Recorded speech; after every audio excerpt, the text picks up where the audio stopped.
like so many things. They really close come out like so many things. A lot of you from other African societies had inboxed me to talk about this nonsensical festival in Nigeria, Delta State specifically, where a number of ladies were sexually abused in the name of festival. So if you're from Ghana, if you're from South Africa, if you're from any other African country, especially most of these countries who are hosts to Nigeria, I need you to come forward, because what I'm about to tell you right now is quite a big secret that you should know about Nigerians, and it helps you to lay preparations for them. Okay, so number one is, they made us believe this is a festival. The simple question is, how come we've never heard about this festival before? Because if we've heard about this festival before, we should know whether it is a monthly festival, it is a quarterly festival, it is a yearly festival. That's number one of those things. Then secondly, if this festival had been involved or had been happening, why would you find ladies on the streets during such festival? One of the things you have to know, or one of the things you have to see on such festival, is that you will never find a single lady, because no lady wants to be sexually abused, especially when it involves many men. No lady would even forget it. None of them will forget it. But one of the things you have to understand is that this thing is just a sham. They had to add festival to it because they truly want to justify their waywardness and their animalistic tendency. Now, here is something you have to know about Nigeria. One police officer stated that when Nigerians increase in numbers, they inevitably tend to degenerate to unruliness. Let me repeat this. Listen to me.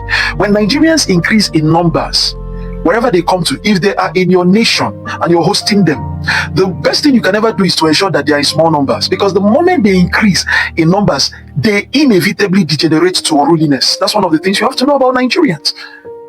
And this begins to prove exactly what I stipulated, that Nigerians naturally, on a 99% scale, suffer from imbecility. Yes, they are retarded. It is a mental deformity, right?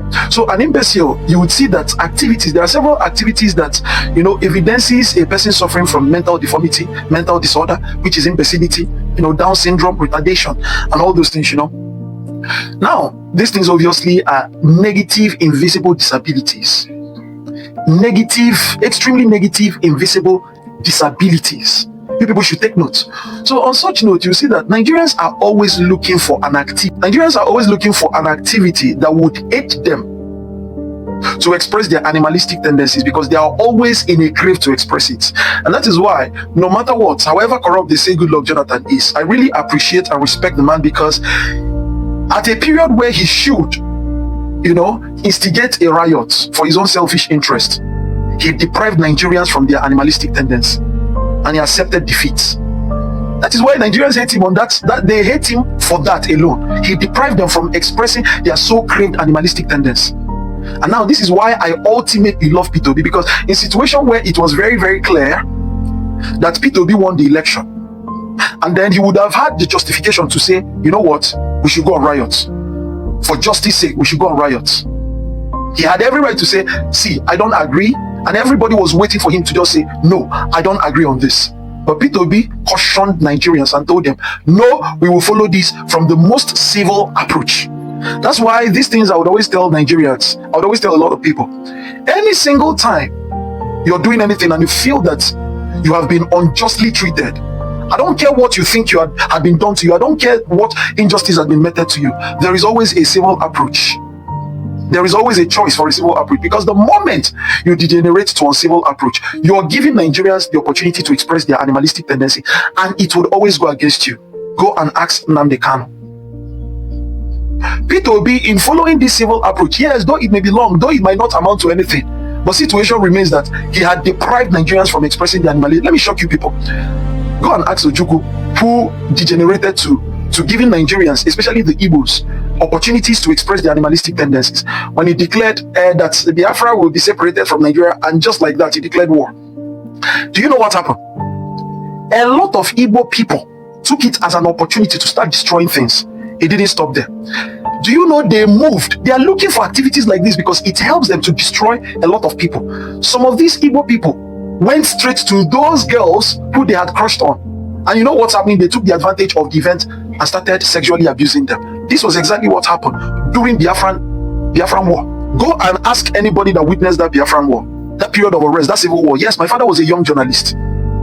And a lot of people were consistent in their stipulation that one of the greatest undoings that happened in Biafra These were not Nigerians doing these things to Biafran ladies, to Igbo ladies. These were their brothers, their own brothers.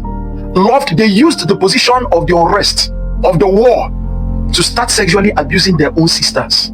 It tells you the nature of a Nigeria. If you're a host nation towards Nigerians, these are secrets. These are things you must put in consideration as to when relating with Nigerians, in knowing that owing to their imbecilic nature, they are always looking for opportunities of unrest, where they have advantages to start doing, to start wrecking all forms of havoc.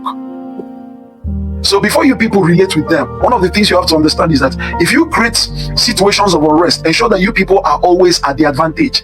For example, the previous activity that South Africans exhibited way back then, and Nigerians and the whole world at large started alleging South Africans of xenophobia.